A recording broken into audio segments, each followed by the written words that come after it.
P T I نے ضمنی انتخابات کے بائیکاٹ اور پارلیمانی کمیٹیوں سے مستعفی ہو گئی ہے. کیا اگلے مرحلے میں اسمبلیوں سے استعفے اور کے پی حکومت کو تحلیل کرنے کا فیصلہ ہو سکتا ہے؟ جی بالکل ہو سکتا ہے، کیونکہ آپ نے شاید وہ ہمارے ایک ایم این اے ہیں بیرسٹر عمیر نیازی، ان کا ٹویٹ بھی پڑھ لیا ہوگا کہ انہوں نے بھی کل یہی کہا ہے، اور ہمیں بھی یہی لگ رہا ہے کہ شاید اگر اب مرحلہ یہ ہے کہ خان صاحب کہے کہ جی بالکل آپ اسمبلیوں سے باہر آ جائیں، کیونکہ خان صاحب کا جو ویژن ہے وہ اب ٹوٹلی اس پہ چل رہے ہیں کہ ٹھیک ہے ہم اس سسٹم کا حصہ کیوں بنیں، جب ہم سسٹم کے خلاف ہی اس سسٹم کے خلاف 78 سالہ جو ہم چاہتے ہیں کہ ہم عوام کی بات کریں، عوام کو نیچے سے ہم نے اوپر لانا ہے اور ٹوٹل ہمارا یہ مشن ہے، تو وہ یہ بھی مرحلہ ہو سکتا ہے کہ ہم ایم این اے کو بھی خان صاحب کہیں اور اپنے لوگوں کو کہ آپ اسمبلیوں سے باہر آ جائیں، اس سسٹم سے ہی باہر آ جائیں. ٹھیک. اچھا نیاز اللہ نیازی صاحب، ماضی میں بھی یہ استعفے دے کے آپ نے دیکھ لیے، اس بار بھی آپ دے دیں گے اور آپ کو احتجاج کرنے کی بھی اجازت نہیں ہے، ریلی نکالنے کی بھی اجازت نہیں ہے. آخر چاہتے کیا آپ لوگ، کرنا کیا ہے؟ دیکھیں سلیمان صاحب، آپ کو پتہ ہے ہم اسمبلیوں کے اندر بھی ہیں، تو آپ نے دیکھ لیا کہ ہم کتنے ظلم، تشدد، بربریت ریاست نے کیا کچھ کر دیا ہے، وکلاء کے ساتھ، عوام کے ساتھ، سول سوسائٹی کے ساتھ، ایون دین میڈیا کے، جو بھی کوئی بات کرتا ہے، حقوق کی بات کرتا ہے، اس کے ساتھ جو ظلم ہو رہا ہے وہ آپ دیکھ رہے ہیں. تو میرا خیال ہے کہ خان صاحب نے ایک چیز بڑی اچھی سوچی ہوئی ہے کہ 3.5 سال بھی حکومت کی، تو اکثر خان صاحب کو میں جب 1-2 دفعہ ملا تو انہوں نے خود کہا کہ مجھے یہ حکومت نہیں لینی چاہیے تھی، کیونکہ خان صاحب کوئی روایتی قسم کے سیاستدان نہیں ہیں. خان صاحب یہ نہیں چاہتے کہ میں مذاکرات کر کے ایک پارٹی کا حصہ بن کے تو میں لوگوں کو ہاں جی ہم نے حکومت کر لی ہے. جتنے تک خان صاحب لوگوں کا جو فلاحی ریاست کا کنسیپٹ ہے وہ آپ اس بات پہ آ گئے ہیں کہ میں اپنی عوام کے لیے، جو 24 کروڑ عوام ہے جس نے خان کے اوپر اعتماد بھی کیا، میں ان کے لیے ڈیلیور کر سکتا ہوں. وہ تب کر سکتے ہیں خان صاحب جب خان صاحب کے پاس 2/3 میجارٹی ہوگی، اکثریت ہوگی، پھر تمام حقوق کی بات کر سکتے ہیں، پھر تمام ہی ہم کہہ سکتے ہیں کہ یہ فلاحی ریاست ہے. تو میرا خیال ہے کہ خان صاحب کی کسی ادارے کے ساتھ، سلمان صاحب لوگ غلط مطلب لے رہے ہیں، میں آپ کو بطور ترجمان بتاتا ہوں، میں نے خان صاحب کو بہت قریب دیکھا. خان صاحب کے بارے میں یہ کہا جاتا ہے کہ پتہ نہیں خان صاحب کو بدلہ لینے، خان صاحب کسی سے بدلہ بھی نہیں لیتے. ہاں بدلہ ایک لیتے ہیں کہ ملک کے اندر کرپشن نہ ہو اور عوام کی بات کرو. اگر وہ بدلہ لینے والا شخص ہوتا تو اس نے تو وہ فلاحی ادارے بنائے اس ملک کے لیے، اور وہ کہتا ہے کہ اور اس اداروں میں بھی اس کا کوئی انٹرونشن نہیں ہے. اور پارٹی بھی بارے میں یہی کہتا ہے، اپنے لوگ جو ہمارے لوگ بھی آپس میں لڑ رہے ہوتے ہیں، خان اس پارٹی کو ایک ادارہ بنانا چاہتا ہے. وہ کہتا ہے کہ میرا کنٹرول نہیں ہے اس کے اوپر، جو ہے میری کینسر ہاسپیٹل یا نمل یونیورسٹی ہے، تو بھائی باہر کے ملکوں میں یہ ایک ادارہ بن جائے. تو میرا خیال ہے کہ خان کا جو مشن ہے اس اسٹیٹ کو سمجھنا چاہیے. نیازی صاحب، سیاسی جماعتوں کا کام ہے قوم کو بند گلی سے نکالنا، لیکن ایسا لگ رہا ہے کہ تحریک انصاف نے اپنے فیصلوں سے نہ صرف قوم کو بلکہ پوری کی پوری پاکستان تحریک انصاف کو ہی بند گلی میں لے کر جا رہی ہے. 2022 میں بھی لے کے گئی تھی. ہاں میں بتاتا ہوں.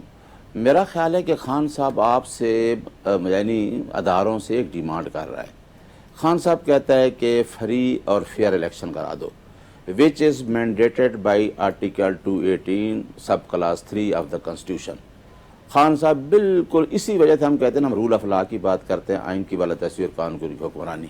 کیا ہو جائے گا کہ عوام کے پاس اگر حکومت چلی جائے؟ ابھی بائی الیکشن میں دیکھنا، انہوں نے تو ووٹ ڈال دینے ہیں فارم 47 پہ، کہہ رہے جی بن گئے ہیں.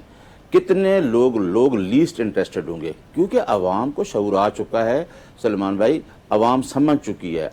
دیکھو عوام کی بات کوئی نہیں کہہ رہا. خان صاحب نے پہلی دفعہ جو بات کی تھی کہ ایک ریاست 2 دستور جب پاکستان کی عوام کو نیچے سے اٹھانا ہے، تو یہ نہیں ہے سسٹم کے اندر رہ کے یا سیاسی مذاکرات کر کے. تو ہم بھی تو یہی جنون ڈیمانڈ کر رہے ہیں نا. اور ملک کے ادارے قائم ہیں، سپریم کورٹ آف پاکستان بھی ہے، الیکشن کمیشن آف پاکستان بھی ہے، کنسٹیٹیوشنل باڈیز ہیں. تو یہ دیکھیں، اور دیکھنا چاہیے سپریم کورٹ آف پاکستان جس کے نیچے الیکشن ہوئے اس کو ابھی بھی پتہ ہے کہ کیا ہو رہا ہے. تو یہ سب سے بڑا فرض ہے سپریم کورٹ آف پاکستان کا.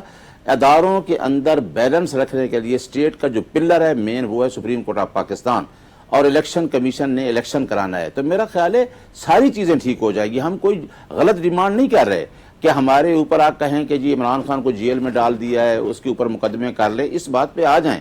آپ نے بنگلہ دیش کی مثال ہے آپ کے سامنے، آج وہ بھی کہتے ہیں ہم سے معافی مانگو. کیا ہوا تھا؟ عوام کا ووٹ چھینا تھا. تو یا تو پھر یہ ہے کہ آرٹیکل کوئی آئین میں ترمیم کر دیں کہ عوام کے فنڈامنٹل رائٹس بھی نکالیں, ان کا رائٹ آف ووٹ جو سیکرٹ ہے وہ بھی نکال دیں, کہیں کہ جی عوام کا تو کوئی رائٹ نہیں ہے, یہ چند لوگوں کا حق ہے, یہی ملک کو چلائیں گے اور یہی کچھ کریں گے. تو ہم کو غلط بات نہیں کر رہے. اسی وجہ سے میں کہتا ہوں کہ میں نے کبھی تشدد والی بات اس وجہ سے نہیں کی سلمان صاحب کہ ہم کہتے ہیں کہ اگر کوئی جلسہ بھی ہو وہ بھی آئین میں آرٹیکل 15 میں رائٹ ہے عوام کا کہ جب عوام کو کوئی رائٹ نہیں ملتا تو آئین کہتا ہے کہ وہ پیسفل پروٹیسٹ کریں. تو یہ تو روشنی کی طرح ہے کہ لوگوں کا ووٹ جو ہے وہ چھینا گیا. اور بائی الیکشن بھی خان صاحب اسی نے کہا ہے, ایک تو یہ کہ وہ لوگ سزا یافتہ ہو گئے اور ہم اپنے سزا یافتہ لوگوں کے بارے میں پھر ہم سزا کو بھی ایکسیپٹ کر لیں گے کہ جی ٹھیک ہوئی ہے. دوسری بات ہے کہ ہم لوگوں کو دکھانا چاہتے ہیں کہ قانونی لیجٹیمیسی آف الیکشن, یہ الیکشن تو کرا نہیں رہا الیکشن کمیشن. اچھا نیازی صاحب یہ بھی بتائیں نا, آپ کی بڑی شد و مت سے خواہش تھی کہ آپ ترجمان ہیں بانی پاکستان تحریک انصاف کے, لیکن اس کے باوجود آپ کی ملاقات نہیں کرائی جا رہی. کل تو باقاعدہ ایک اوپن سپیس دی گئی تھی, عمران خان صاحب سے ان کے وکلاء کی بھی ملاقات ہوئی, ان کی بہنوں سے بھی بات ہوئی, اس کا بڑی بڑی سٹیٹمنٹس بھی سامنے آئی, بڑے بڑے فیصلوں پر بھی بات ہوئی. آپ کی ملاقات کیوں نہیں ہوئی؟ ہاں سلمان صاحب, یہ تو مجھے بھی حیرت ہے کہ جہاں بیرسٹر گوہر صاحب چیئرمین صاحب ہیں ان کی ملاقات ہوتی ہے, ساتھ بیرسٹر علی ظفر صاحب ہیں ان کی بھی ہوئی, اور کل کافی دیر بعد سلیمان اکرم راجہ میرے ساتھ ان کی نہیں ان کی بھی ہو گئی, خان کی فیملی کی ہو گئی, لوگ بھی بہت سے لوگ جمع تھے. پتہ نہیں کیا پریشر تھا جیل اتھارٹیز کے اوپر, سپرنٹینڈنٹ جیل کے اوپر, کہ اس نے ملاقات کروا دی.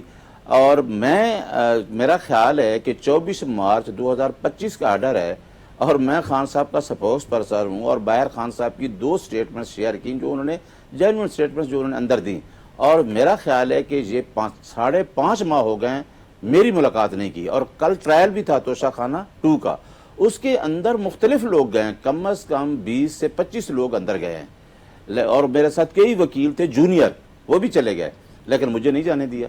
اب میں اس کا جواب کیا دے سکتا ہوں؟ میں سپریم ہائی کورٹ میں کنٹیمپٹ دائر کر کے بیٹھا ہوں, وہ کنٹیمپٹ بھی میری نہیں لگتی. ٹھیک, تو آپ اس ملک میں کون سا آئین, کون سا قانون کون فالو ہو رہا ہے, ہر چیز لوگوں کو پتہ چل گیا کہ کتنی مشکلات سے لوگ. لیکن میں آپ کو ایک بات بتا دوں سلمان صاحب, میں بڑا ہمبل سا آدمی ہوں, رول آف لا پہ بیلیو کرتا ہوں, شاید عمران خان سے بھی 2 قدم آگے ہوں آئین کی بالادستی اور قانون کی حکمرانی کے لیے. وہ میرے ساتھ تھا جب میری تحریک تھی.